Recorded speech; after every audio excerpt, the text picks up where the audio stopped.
سنتەری شێرپەنجەی کەرکووک بەدەست نەبوونی دەرمانی پێویست و بچووکی بیناکەیەوە دەناڵێنێت و ئیدارەی کەرکووکیش لە هەوڵدایە بۆ فراوانکردنی ئەو سەنتەرە.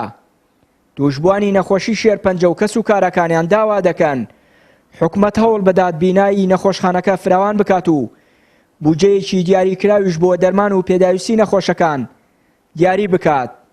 وەڵی وەک کۆمەڵگوتی لە ڕووی بیناوە، لە ڕووی پێداویستی، لە ڕووی دەرمانەوە کەمگوتی زۆرە. ئەی داوا لە خێرخوازان دەکەین خەمخۆرانی ئەم شارە بەهانای ئەم خەستخانەوە بێن. لەبەر ئەم خەستخانە جونگەیەکی ئەساسیە، یعنی بەڕاستی نەخۆشی زۆرە، خەڵکانێک زۆر سەردانیەکەن، بەڵام لە ڕووی بیناوە، لە ڕووی وەکو پێم وتی لە ڕووی بیناوە، لە ڕووی دەرمانەوە یعنی کەم تەرخەمی زۆری تیاکرێ. دەسەکێ و دەست ناکێ و ئیتر بە جۆرەی توانای خەستخانە یعنی دەرمانەکە هەوڵەدەن پیاکەن بۆ نەخۆش. دکتۆرش دەسەڵاتی هەر ئەوە نیە کە ئەو دەرمانە کە دێتە خەستخانە یعنی ئەدرێتە ئەو نەخۆشانە، ئەگە نەبێتش دەبێ خاوەن نەخۆشەکە خۆی هەوڵدا ڕابکە بۆ بازار ئەو هینە دەرمانانە بۆی پیاکە و بەهەرحاڵش دەرمانەکانش لە دەرەوە گەلێک گرانە کە سوکاری نەخۆشەکەش ڕاستی توانیان ئەویان نییە کە ئەو نەخۆشیە کە بتوانن دەرمانەکەی بۆ پیاکەن.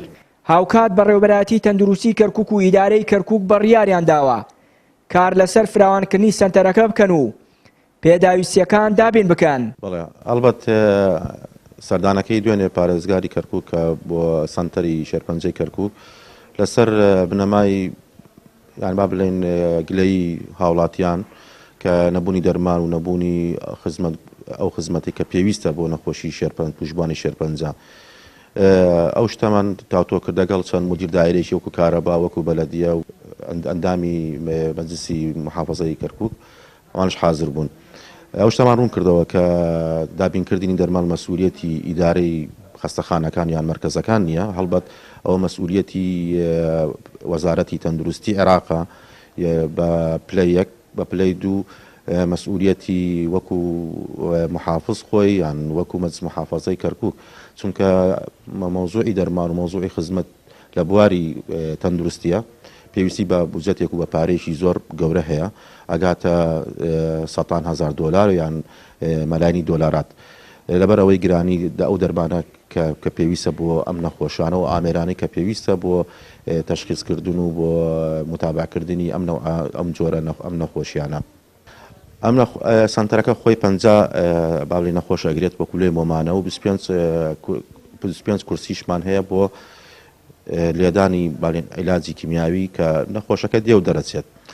ڕۆژانە سەروی ئەو ژمارەیە خەڵک سەردانمانەکات بۆ مەبەستی چارەسەرکردن بۆ مەبەستی بابلێن بۆ تاقیێگاکان و دەگەڵ بۆ فەحوساتی سۆنار. هەند ئامێرمانەیە هەستن هەر نییە ناو مەرکەزەکە وەکو ئەشیعی مامۆگرام و ئەشیعی سیتیسکان و ئەوانە. ئەوەش وا کات کە ئەرکێکی گەورە بکێتە سەر نەخۆش و کەسوکاری نەخۆش، چونکە ئەوان لە دەرەوە گرانن. ئامارەکانی توشبوانی نەخۆشەکانی شێرپەنجە لە کەرکووک و دەوروبەری بەردەوام لە بەرزبوونەوەدایە، ئەمەش بە هۆی زۆری کارگەکان و دووکەڵی بیرانەوتەکانی شارەکە. هەرەمەش وای کردووە ئەم سەنتەرە نەتوانێت وەکو پێویست جێگا بۆ توشبوانی ئەو نەخۆشیە بکاتەوە و بەشێکی زۆر لەو نەخۆشانە ڕۆژانە دوای وەرگرتنی چارەسەر پزیشکەکان دەیان نێرنە ماڵەوە. ئەمە سەرەڕای نەبوونی ئامێری پێویست بە پشکنین و دەستنیشانکردنی جۆری نەخۆشیەکان. چیانووری کەناڵی ئاسمانی پەیام، کەرکووک.